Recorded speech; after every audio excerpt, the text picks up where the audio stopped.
Gusto mo ba na siya ay iiyak sa sobrang pagmamahal niya sa'yo? Lalong-lalo na kung LDR kayong dalawa at hindi siya titigil sa pagmamahal niya sa'yo kahit gaano pa kayo kalayo sa isa't isa, ay ikaw lamang ang mamahalin niya habang buhay. Kaya kung gusto mo na maging ganito ang partner mo, ay gawin itong ritual na ibabahagi ko sa inyo ngayon. Ito'y napaka-epektibong ritual basta magtiwala ka lang sa mga ganitong pamamaraan. At gawin ito sa kahit na anong araw o oras na gusto mo. Ang gagawin mo lamang ay isulat sa papel ang pangalan at apelyido niya ng 3 beses.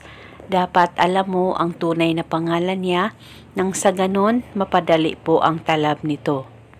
At pagkatapos mo nang masulat ang kanyang pangalan ng 3 beses, ay kumuha ka lamang ng siling haba, pula na sili ang gagamitin.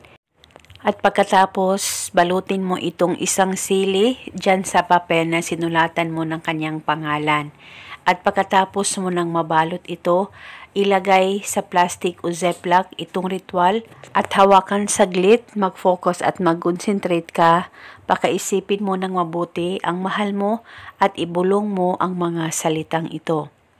Pangalan at apelyido, sa tulong nitong ritual, ikaw ay iiyak sa sobrang pagmamahal mo sa akin, lalong-lalo na kung hindi mo ako makikita o makakausap araw-araw.